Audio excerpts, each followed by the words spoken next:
how would you describe September? Because I know like the team was doing really well, and then all of a sudden you guys were struggling to put wins together. How would you just describe the way that month started?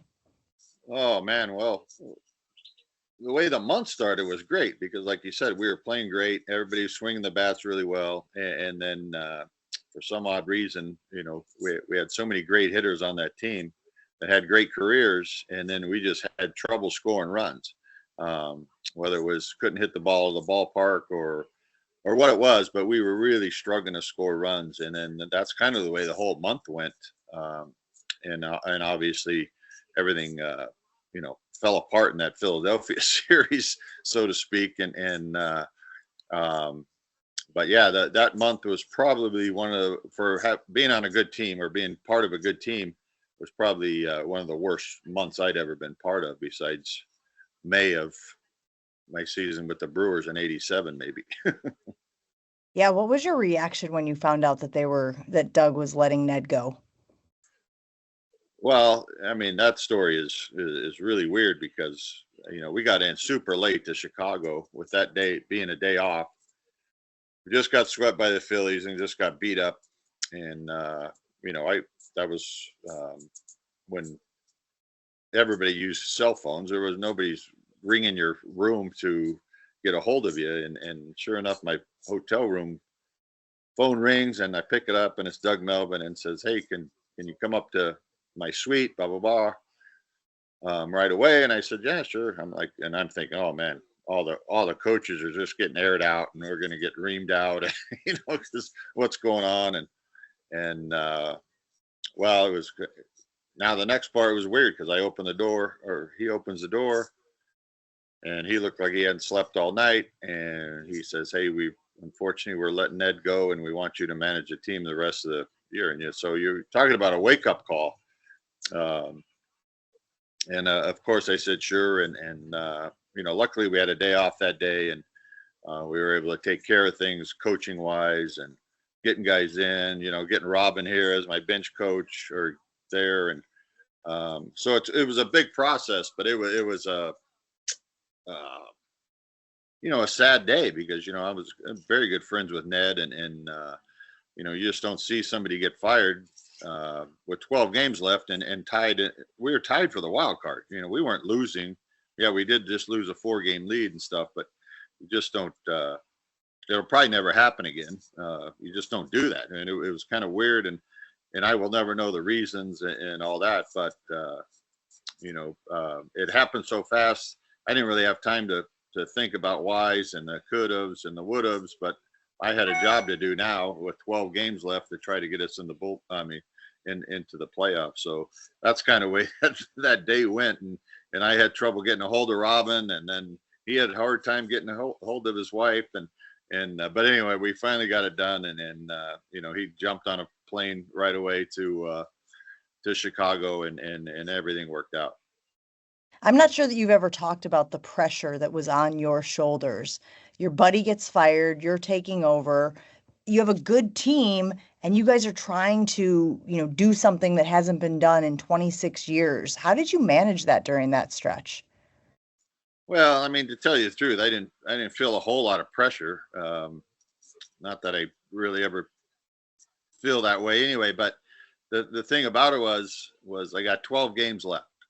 And one, we have knock on wood, and nothing against these teams, but we had a pretty good schedule going forward, except for what we got going with Chicago, the Cubs, who were the best team in the league that year besides the Phillies. So, and we had CC. Of course, we had CC and Sheets, and so we were doing okay. But we still couldn't score runs. That was our big thing. We just couldn't score runs. And sure enough, the first night taking over, Sheets blows out in the first inning. So, and then we're lucky enough to win that game. And then CC, I can't even remember. It was so long ago now. I don't know which game was first. CC might have been the first game, and we lost 2-1, I think. And then Sheets blew out the next day.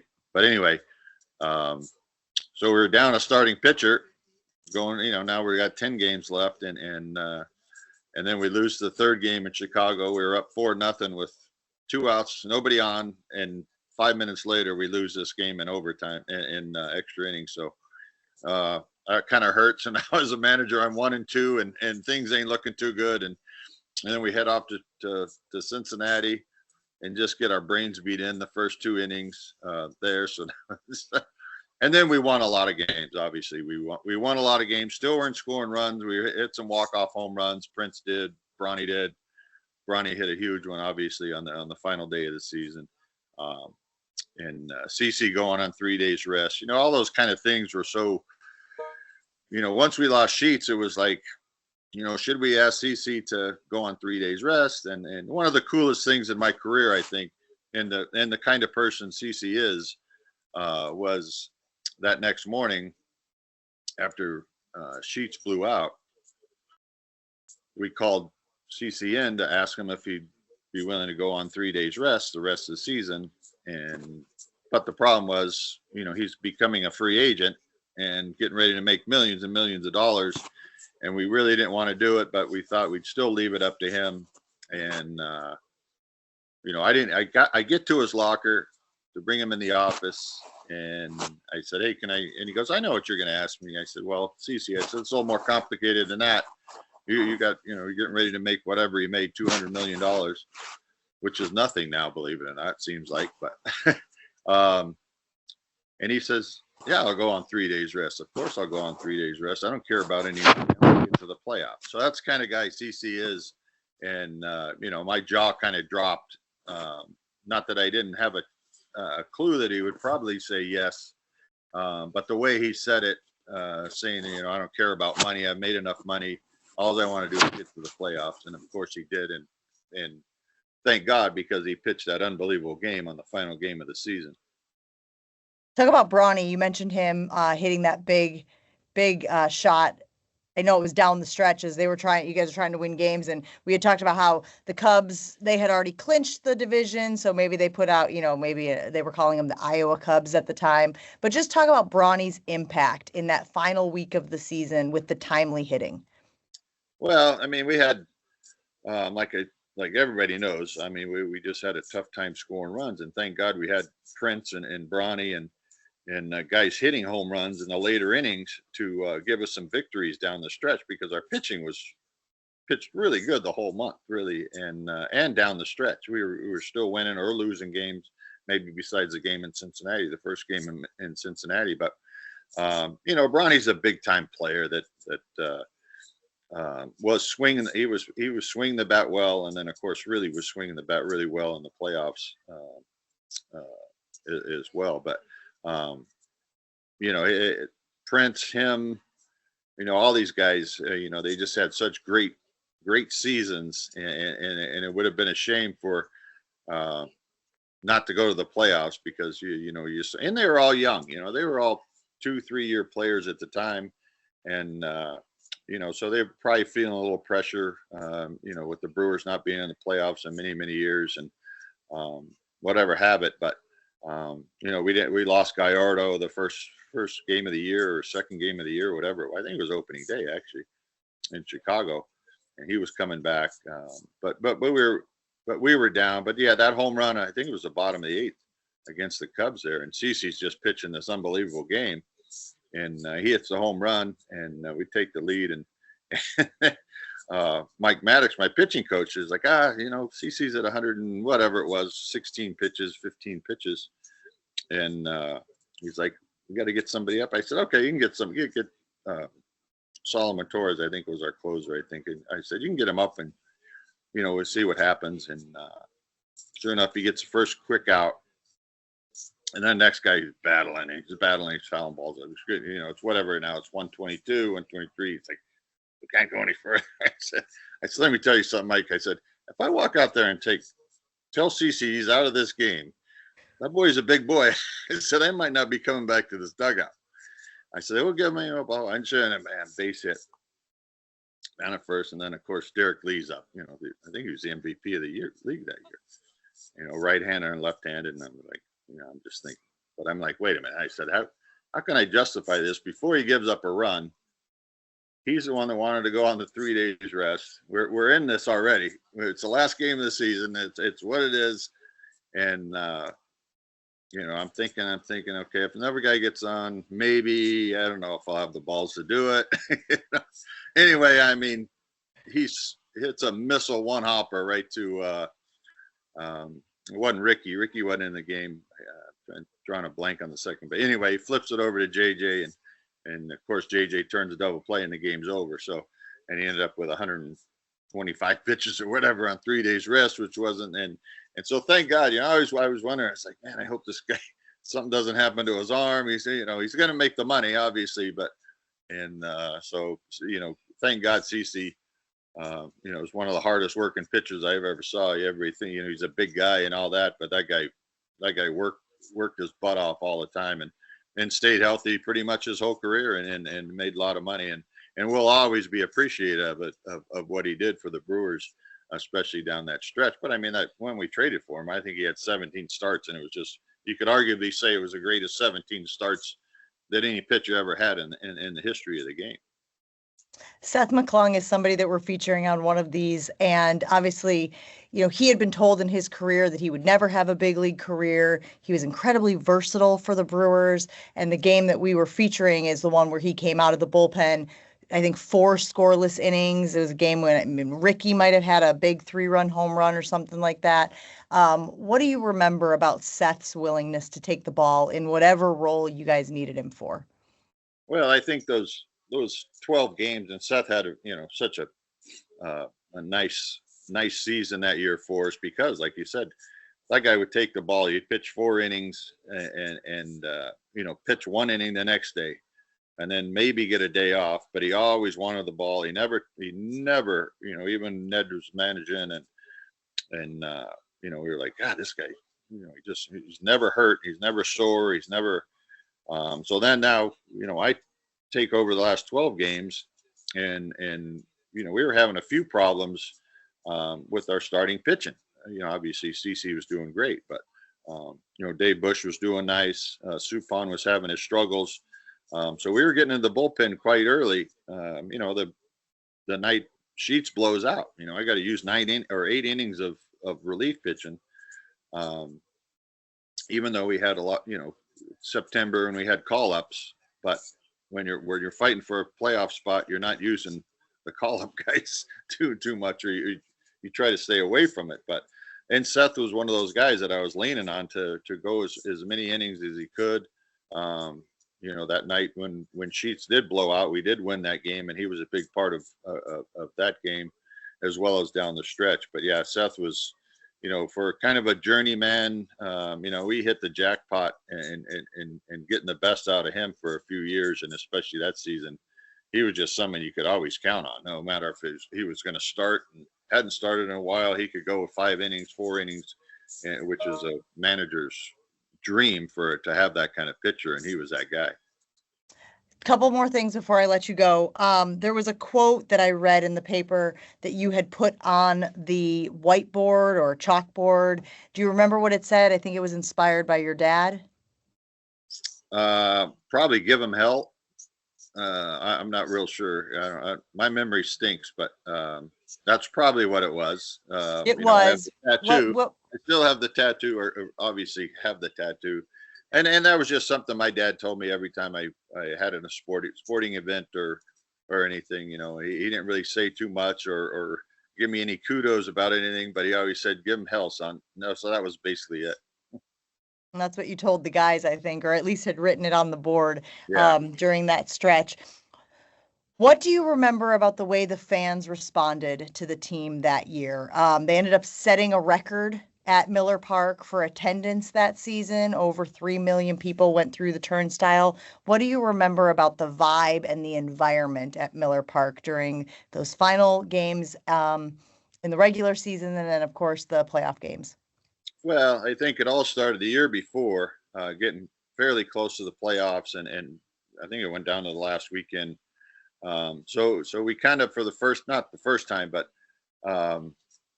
since Antanasio had taken over the team, and I believe 99 or whatever year it was, the fans had really started getting on board with the project of the team. Obviously, how nice the stadium was instead of, I love County Stadium. Don't get me wrong, but to sit out in the cold and some of them games that they had to endure in the cold, the fans, and now they have this beautiful dome. In fact, I was just back there on opening day for Yuke's memorial deal, and I'm like, we used to have to play in this cold. They were having this nice dome today, but yeah, I mean, the fans, the fans in Milwaukee were always, the best anywhere. But as soon as we started 2007, I think they started getting on board because we had the young core of Ricky and JJ and Corey and Prince, and then Bronny comes along, I think in 7 or 8, I think halfway through the 7. All right, I forget, but then now we got Bronny, and we bring in a Jason Kendall to solidify our catching, and Mike Cameron. No, it was Mike. Yeah, Mike was there. Yeah. Mike Cameron was there. So we solidified everything, and I think the fans started getting on board. Of course, we had Gallardo and we had Sheets, and then that season, once we traded for CC, obviously things changed. I think every player, every obviously coach, but more importantly, I think the fans started coming more and started getting excited, and Antanasio and Doug Melvin doing what they did at that trade deadline to obviously on the biggest trades in Brewer history, and for it to work out. They all don't work out, but fortunately that one worked out, and but the fans were, I mean, and some of those things that happened, the walk-off home runs at Prince and Bronny, and then obviously the home run Bronny hit, and so on and so forth. But and then that last game of the season, I mean, there was, I've been very fortunate to be in some stadiums where it's huge games, whether it was when I was with the Red Sox coaching, and it was the Red Sox versus Yankees. There's still nothing compared to how loud that place was that last game of the season, especially that last inning. And then, of course, we won it, but the fans were just so into it not for the first time, probably the first time since I had came back from coaching. Obviously, I played there for whatever it was, 6 or 7 years, and but like I said, when you have the place filled up every night going down the stretch, I think that's the biggest thing, and they still do well, and it's the one team I still pull for. I don't really do a lot of baseball anymore. I don't really watch a lot of baseball, but there's one team I always pull for, and it'll always be the Brewers, because I was a Brewer, no matter, obviously had been on a lot of teams and finished with more teams after that. But, I'm a Brewer at heart, and, I wasn't on the 82 team with Robin and those guys, but I know how much it hurt Robin, especially because I'm such good friends with Robin. And we do, have a few pops when we go hunting and fishing, and we sit around and we might talk a little bit about it. And you can tell he can remember like every out in that World Series against St. Louis. And, so I mean, the bottom line was, I really appreciated that opportunity in a weird fashion, obviously, Ned getting let go there and taken over. And I really thought that, okay, this is, because I wanted to manage, I'd been coaching for a little while and wanted to manage, and got it, and thought, okay, geez, I get them to the playoffs and this and that, and thought I had a chance, and come to find out, I don't think I ever really had a chance of managing the Brewers after that. But it was something that was probably one of the most disappointing phone calls I ever got from Doug. Not getting that job, because I wanted to be, my thinking was, to be the manager that brings the first World Series to the Milwaukee Brewers.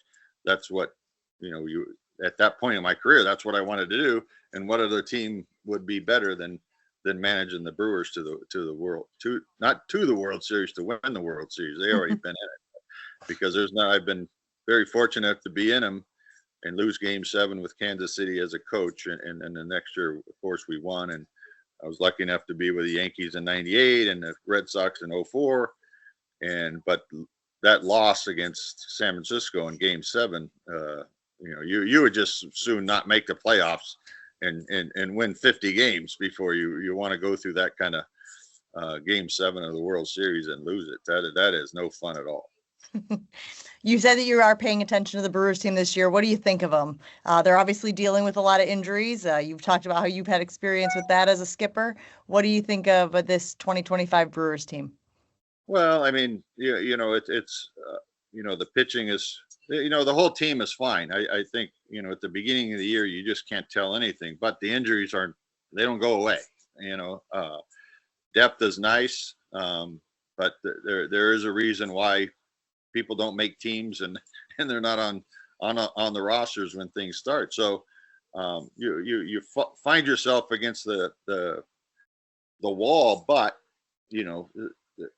it's the best thing is when these young players, whoever steps up and gets a chance to play, is they perform well. And when that happens, then you keep your head above water. And then you take off as soon as the weather gets warmer. Even though they play in a dome, it doesn't matter. They still got to go to all these other places. And we all know that getting off to a good start, swinging the bat and all that, Yelich staying healthy is huge for them. He's such a leader of the team, but you can't be a leader unless you're on the field. That's the bottom line. So, I think they have all the pieces. Churio, Turang. I actually played with Turang's dad way back in '94, I think, '93, up in Calgary. I played with his dad. So that was kind of weird when he was getting first. I said, I wonder if that's Brian Turang's son, this and that. But anyway, yeah, they got all the pieces. And it was funny. I'm kind of getting off. But when I was at Bob's thing last week and saw Ricky and saw Ricky get thrown out of the game, I agree, that was typical Ricky. He was like, goes out, says a few words, just turns around, goes back, real calm and everything. Which I didn't. I wasn't good at that. I'd have to argue, but yeah. So anyway, I mean those things, and it's just the team when you don't pick up a paper anymore. You get on the internet or at night watching TV or something. I'll just obviously go right to the Brewers, see how they did. It's really the only team anymore that I do that with. So.